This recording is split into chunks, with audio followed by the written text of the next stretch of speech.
আচ্ছা, তোমরা আবার ভাবলে নাকি যে কেন আমি কেক দোকানে এলাম? তো চলো বলি। 28শে জুন ছিল আমার বরের বার্থডে।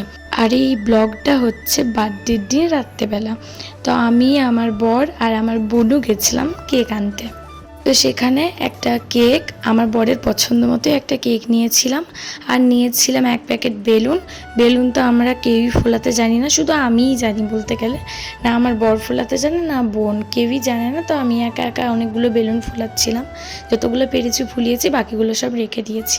তারপরে একটা মোমবাতি নিয়েছি, আমার পছন্দ মতো একটাই মোমবাতি নিয়েছি, অতগুলো নিইনি।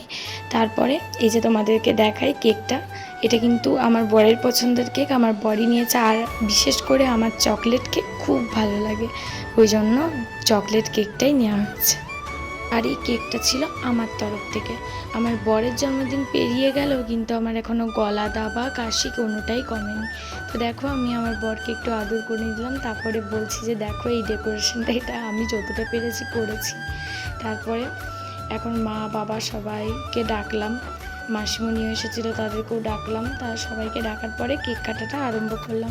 তো এই যে আমার বর যে জামাটা পরে আছে, এই জামা প্যান্টটা আমিই তাকে গিফট করেছি। কেমন লাগছে একটু জানিও, আর কেকটা কেমন হয়েছে সেটাও জানিও। আজকে কিন্তু সকালবেলা অনেক রান্নাবান্না করেছি আমার বরের পছন্দের মতো।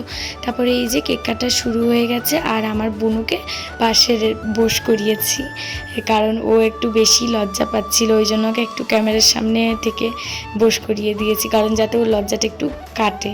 তারপরে এই যে এখন আমার বরের কেক কাটা শুরু হয়ে গিয়েছে। জানো তো অনেকজনেরই আসার কথা ছিল, তবে এবারে কেউই আসতে পারেনি, শুধু আমাদের ফ্যামিলির লোক, আমার মা বাবা আর আমার মাসিমণি আর 3টে বোন এসেছিলো, আর কেউই সেরকম আসেনি। তারপরে দেখো কেক তো আমি কেটে ফেলেছি, আর কেকটা তুলতে পারছিলাম না, কারণ অনেকটা নরম, তো এই ভেঙে যাচ্ছিলো। তারপরে এই যে আমার বর কেকটা তুলে দিয়েছে। আসলে আমরা অনেকটাই দূরে আছি, তো তাই সবাই যে কোনো সময় চাইলেও আসতে পারে না। তো অনেকেরই আসার কথা ছিল, আসতে পারেনি বলে আমার বরেরও অনেক মন খারাপ হয়েছিল। তখন আমি যে বলেছিলাম যে থাক না, এই বছর আমরাই করি, পরের বছর সবাইকে ডাকা হবে।